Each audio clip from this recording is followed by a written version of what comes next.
The night I discovered what my family was really doing with Preston Pharmaceuticals, I was working late in my father's office. As chief financial officer and the CEO's daughter, I had access to everything, or so they thought. "Julia, honey, you work too hard," Dad always said, patting my shoulder with paternal pride. "Just like your old man." What he really meant was, stay busy with the obvious tasks. Don't look too closely at the hidden ones. Don't question why certain numbers didn't add up, or why some files were marked executive access only. But that night, exhausted and frustrated after another board meeting where my concerns had been dismissed, I decided to look closer. The irregularities had been bothering me for months. Clinical trial results that seemed too good to be true. Research budgets that fluctuated wildly. And most concerning, a pattern of small pharmaceutical companies being acquired and then mysteriously shutting down their most promising drug trials. "You're being paranoid," my brother Michael had said that morning, barely looking up from his phone. As chief operating officer, he should have been more concerned. "The numbers are fine. Focus on the quarterly reports." But the numbers weren't fine. And after everyone had left for the day, I finally found proof. Hidden in an encrypted folder marked Project Phoenix were the real clinical trial results. Not the ones we'd submitted to the FDA, but the actual data showing our new wonder drug had failed spectacularly. Worse, it had caused severe side effects that had been carefully covered up. My hands shook as I dug deeper. Emails between my father and the research team ordering them to alter the data. Financial records showing millions in hush money paid to silence whistleblowers. And most damning of all, proof that we'd been deliberately acquiring and shutting down competing drugs that might have actually helped people. Preston Pharmaceuticals, my family's legacy for 3 generations, wasn't just committing fraud. They were actively suppressing life-saving medications to protect their market share. I was still copying files when my father's private line rang. The caller ID showed M. Chen, Martin Chen, our head of security. "Sir," Chen's voice echoed through the speaker.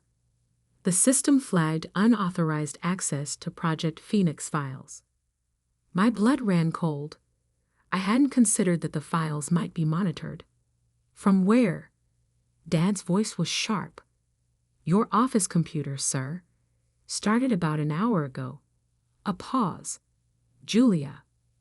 "Yes, sir. Should I?" "No. I'll handle it. But put the plan in motion, just in case." The plan. Something in his tone made me move faster, copying everything I could find onto an encrypted drive. I had just pulled the drive free when the office door opened.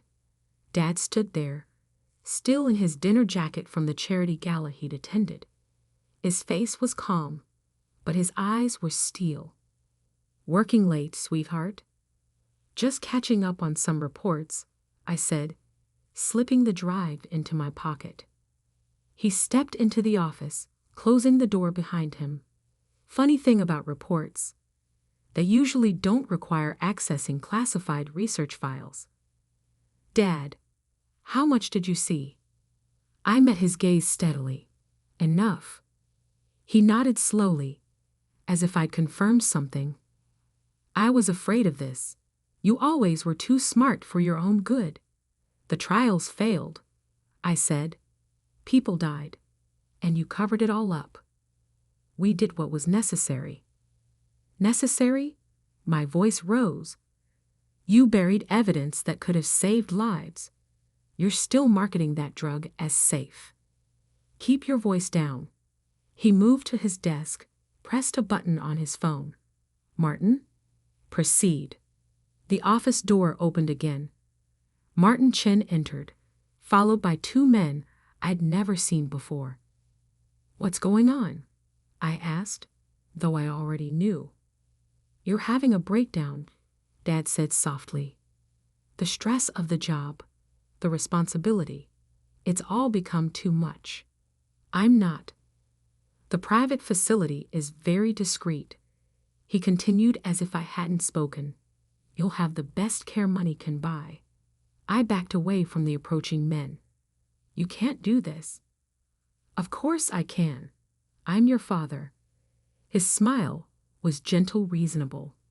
I'm protecting you, just like always. By committing fraud, by hurting people, by building something that will last. His voice hardened. Something you're now threatening to destroy. I lunged for the door, but Chen was faster. His grip on my arm was professional, impersonal. Your choice, Dad said. Go quietly to the facility, rest, recover. $2 million in a private account when you're better. Or, the threat hung in the air. I thought of the whistleblowers who'd been silenced. How many of them had simply disappeared? How long? Until you're well again. He meant, until they were sure I wouldn't talk. I let my shoulders slump, projecting defeat. Can I at least pack a bag? Already taken care of. Chen gestured to the door where a small suitcase waited. They planned this. Probably had it ready for weeks, just in case. Julia. Dad's voice softened. This is for the best. The company, our family's legacy. It's bigger than any one person. I looked at him, really looked at the man who taught me right from wrong, who'd encouraged me to always tell the truth. Now he was burying the truth along with his daughter's freedom. You'll see, he said. In time, you'll understand. I let Chen lead me out, past the family photos on the wall. Mom, gone 10 years now. Smiling from behind her desk as chairman of the board. Michael and me at graduation, both heading for our predetermined roles in the family business. Generations of Prestons building their pharmaceutical empire. All of it built on lies. The drive felt heavy in my pocket as we took the private elevator to the garage. They hadn't searched me. Why would they? I was just their broken little girl, having a mental health crisis. Chen's men escorted me to a waiting car with tinted windows. As we pulled away from Preston Pharmaceuticals' gleaming headquarters, I caught my father watching from his office window. He raised his hand in what looked like a wave goodbye. He had no idea it was really goodbye. The facility is very comfortable, Chen said from the front seat. Private room, garden access, all the amenities. I said nothing, letting them think I was sedated by whatever they'd slipped into my water back in Dad's office. Amateur move, really. I'd seen it coming and only pretended to drink. 3 hours later, they delivered me to Aurora Grove Wellness Center, a beautiful estate nestled in the Berkshire Mountains. The kind of place rich families sent their problems to disappear. Welcome, Miss Preston, the intake nurse said warmly. We'll take good care of you. I'm sure you will, I thought. Right up until I escape. The drive was still in my pocket, heavy with secrets that could bring down an empire. My father thought he was buying my silence with $2 million and a padded cell. What he'd really done was give me everything I needed to destroy him. I smiled at the nurse, playing my role. Thank you. I'm so tired. Of course you are, dear. Let's get you settled. As she led me inside, I was already planning. They thought I was having a breakdown. Really? I was just getting started. Aurora Grove Wellness Center was a prison disguised as paradise. The gardens were beautiful, the staff unfailingly polite, and every window was fitted with unbreakable glass. Your father calls daily to check on your progress, Dr. Wells told me during our morning session. He's very concerned about your delusions. I smiled vacantly, playing the dutiful patient. The medication helps. Everything seems clearer now. She made a note in her file. They all loved making notes, documenting my supposed recovery from paranoid fantasies about corporate fraud. What they didn't know was that I was documenting everything too. The drive with Preston Pharmaceuticals secrets was safe, hidden in the one place they'd never check. Inside the cheap plastic cross I'd been allowed to keep for religious comfort. But that wasn't the only evidence I was gathering. Every day, I added to my mental inventory of Aurora Grove, staff rotations, security protocols, delivery schedules. I made friends with other patients, particularly those who had their own reasons to want out. Like Safia, a hedge fund manager's wife who'd threatened to expose his Ponzi scheme. They all said I was crazy too. She whispered during art therapy. Turns out being right looks a lot like being insane. Or Marcus, a former tech executive whose depression coincided with discovering his company's data mining operations. He taught me to hack the facility's supposedly secure Wi-Fi during our shared recreation time. The best prison, he explained, is one where the inmates think they deserve to be there. I also had an unexpected ally on the outside, Sarah Zhang, a junior researcher who'd worked on the failed drug trials. She'd reached out through a carefully encrypted email sent during one of my sanctioned internet sessions. I saved copies too, she wrote, and I know where the bodies are buried. Literally, in one case. Let me help. Slowly, methodically, I built my network and planned my escape. The facility's security was good, but it was designed to keep unstable patients in, not to stop a clear-headed woman with resources and determination. 3 months into my treatment, I made my move. It started with a fire alarm at 3 a.m. Not a real fire, just a clever bit of programming Marcus had planted in the system. As staff rushed to follow evacuation protocols, I slipped out through the kitchen delivery entrance. Using an ID card I'd carefully cloned during my volunteer work in the administrative office. A car was waiting, driven by Sarah, who'd taken a considerable risk coming in person. "Your father's security team checks on me weekly," she said as we sped away. "They have no idea I'm the one who first tipped you off about the trials." I changed clothes in the back seat, transforming from patient to professional. "Where are we going?" "Somewhere they'll never look for you." That somewhere turned out to be a small tech startup in Seattle, run by Marcus's former protégé. They needed a CFO who understood both finance and ethics. I needed a base of operations and legitimate income that couldn't be traced to Julia Preston. Emma Walsh was hired the next day, her impeccable references and background all carefully constructed by Marcus's network of disillusioned tech experts. "Your father's going crazy trying to find you," Sarah reported during one of our secure video calls. "He's hired private investigators, put pressure on local police. He really thinks you've had some kind of breakdown and wandered off." "What about Michael?" "Your brother's been named interim CFO. She hesitated. "He's pushing forward with new trials. More aggressive ones." My hands clenched. "More cover-ups?" "Worse. They're testing on vulnerable populations. People who won't be missed if something goes wrong." I had to move carefully. Simply exposing the evidence wasn't enough. Preston Pharmaceuticals had too many friends in high places, too many ways to bury the truth. I needed to build an airtight case that not even their army of lawyers could dismantle. For 2 years, I lived as Emma Walsh, earning trust and respect in Seattle's tech community while quietly gathering more evidence. Sarah kept me updated on Preston Pharmaceuticals' activities, documenting every violation, every cover-up. Marcus, who'd engineered his own recovery and release, helped me establish secure communication channels with other whistleblowers. Former employees, research subjects, family members of victims, all with pieces of the puzzle. Sophia, now free and divorced, used her financial expertise to trace the money trails.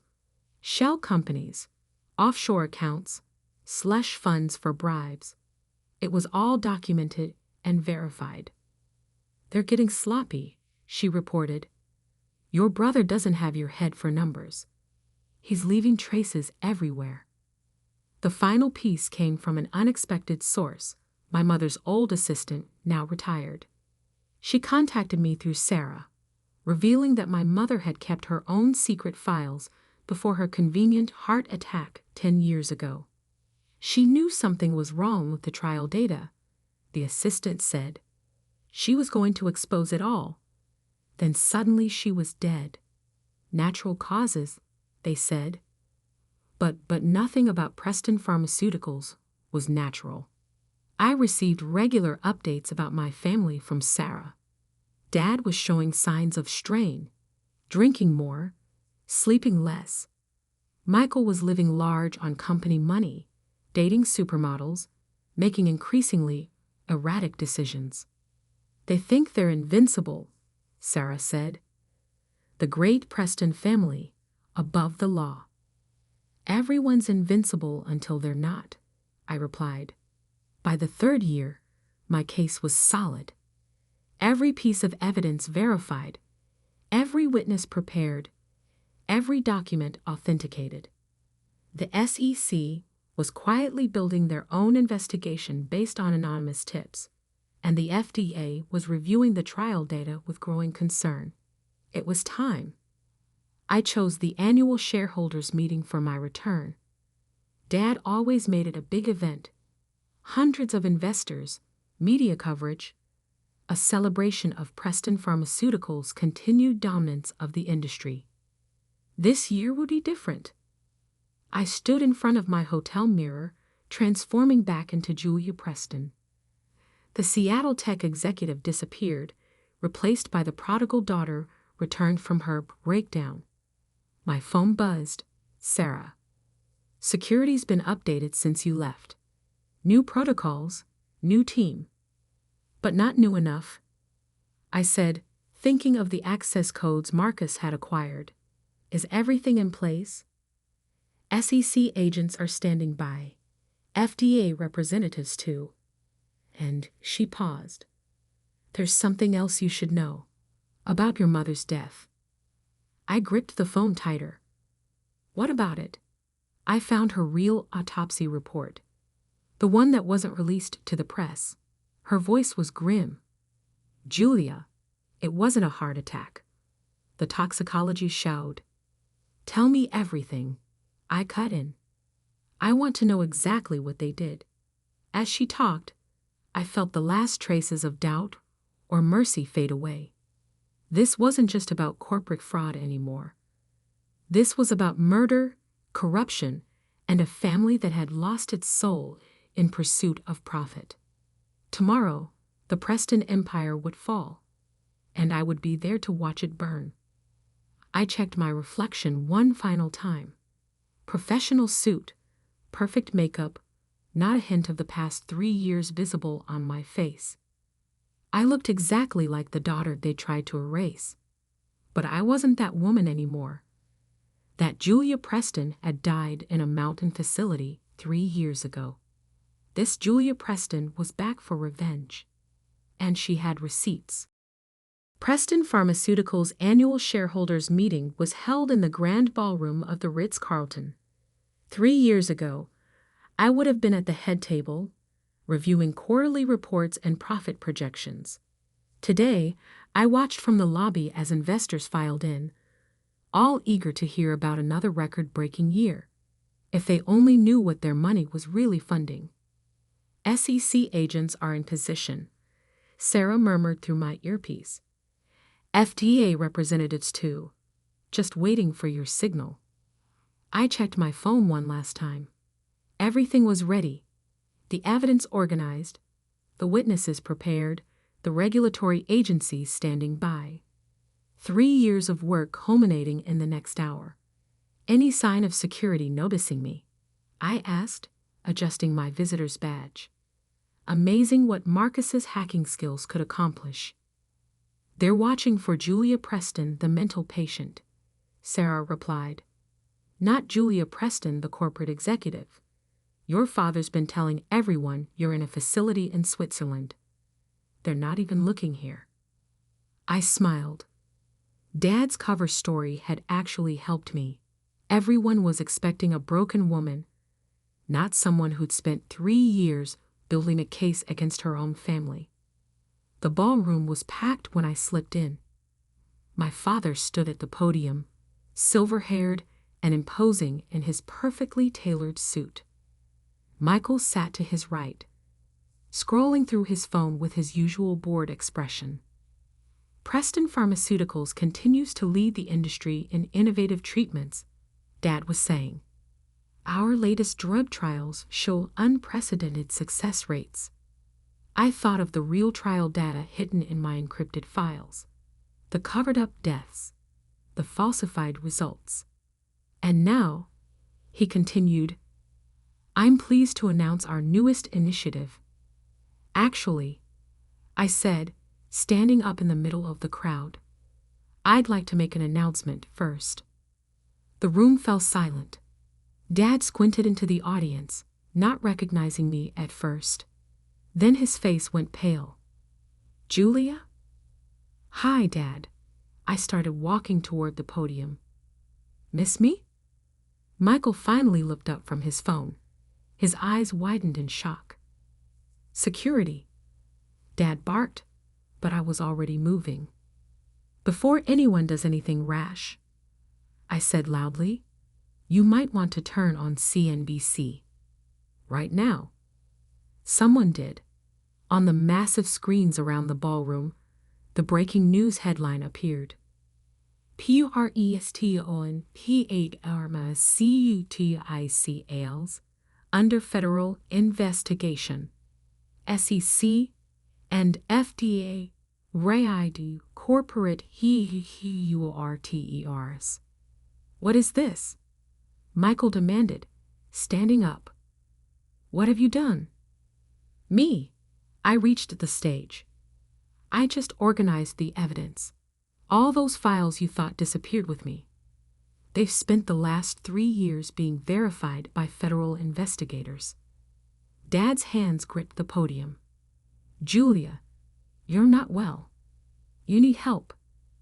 That's your answer for everything, isn't it? I cut him off. Anyone who threatens your precious company must be crazy. Just like Mom was crazy when she discovered the truth about the trials. Your mother died of natural causes, he said quickly. Too quickly. I pulled out my phone, held it up. Actually, I have her real autopsy report. The one that shows lethal levels of your miracle drug in her system. The one that proves you murdered her when she threatened to expose you. The room erupted in chaos. Investors started shouting questions. Reporters who'd been covering the standard corporate event suddenly had a much bigger story. You can't prove anything, Michael sneered. But his face had gone ashen. Can't I? I turned to address the crowd. For the past 3 years, I've been gathering evidence. Real clinical trial data. Financial records showing millions in bribes and hush money. Witness testimony from researchers, test subjects, even former executives. She's delusional, Dad tried, but his voice shook. Security? Remove her. Your security team is currently busy with federal agents. I smiled.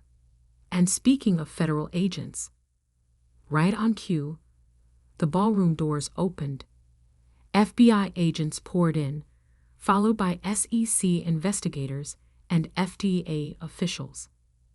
William Preston, the lead agent announced, you're under arrest for securities fraud, conspiracy, and first-degree murder. Dad stared at me as they approached with handcuffs. Everything I did, he said quietly, was to protect this company, our legacy. No, I replied. Everything you did was to protect your own power, even if it meant killing your wife, destroying your daughter, hurting countless innocent people. You'll regret this, Michael hissed as agents moved to arrest him too. You're nothing without this family. I watched as they led my father and brother away in handcuffs. The great Preston men, finally facing consequences. Sarah appeared at my side. Your mother's old assistant is here, ready to testify about what really happened 10 years ago. I nodded. Make sure she's protected. They still have friends who might try to silence her. The next few hours were a blur of federal interviews, press statements, and shocked shareholders trying to salvage their investments. Preston Pharmaceuticals stock was already in free fall. What happens now? Sarah asked as we watched agents box up evidence from Dad's office. Now, I picked up the family photo from his desk. Mom, Dad, Michael and me, all smiling for the camera, all pretending to be perfect. Now the truth comes out. All of it. Over the next few weeks, the Preston empire crumbled. The evidence was ironclad, the witnesses credible, the paper trail undeniable. Dad and Michael faced multiple life sentences. The company was placed under federal supervision. New management was brought in to salvage what could be saved.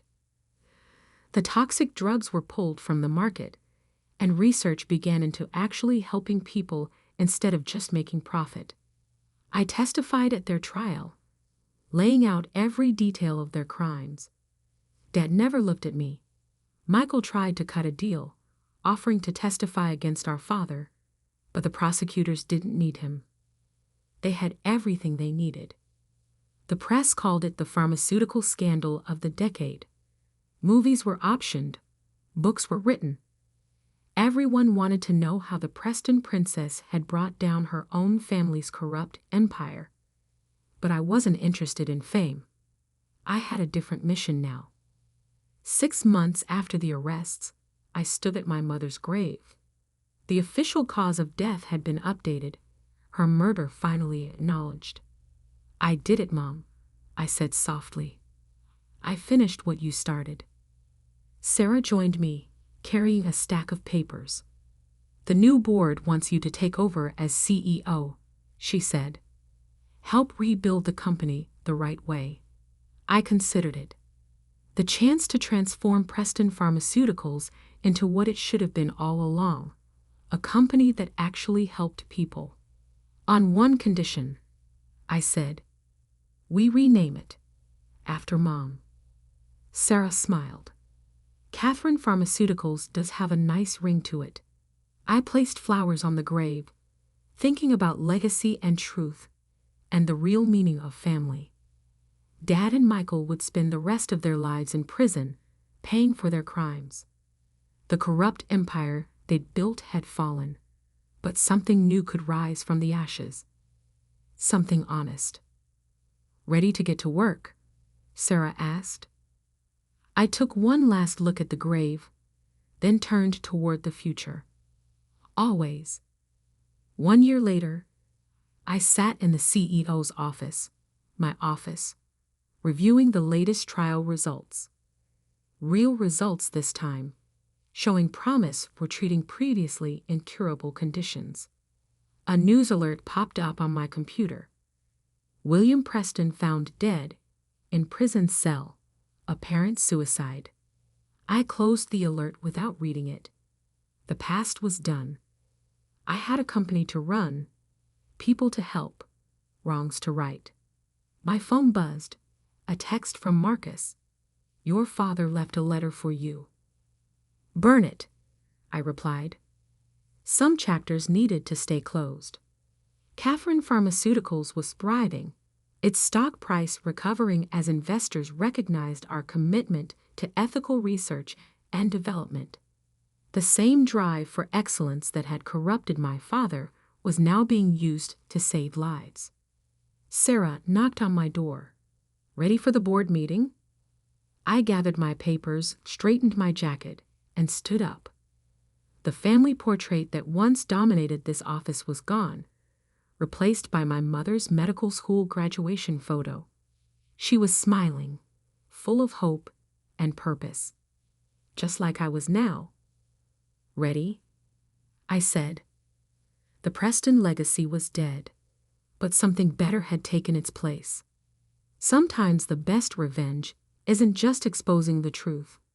It's building something true from the ruins of lies.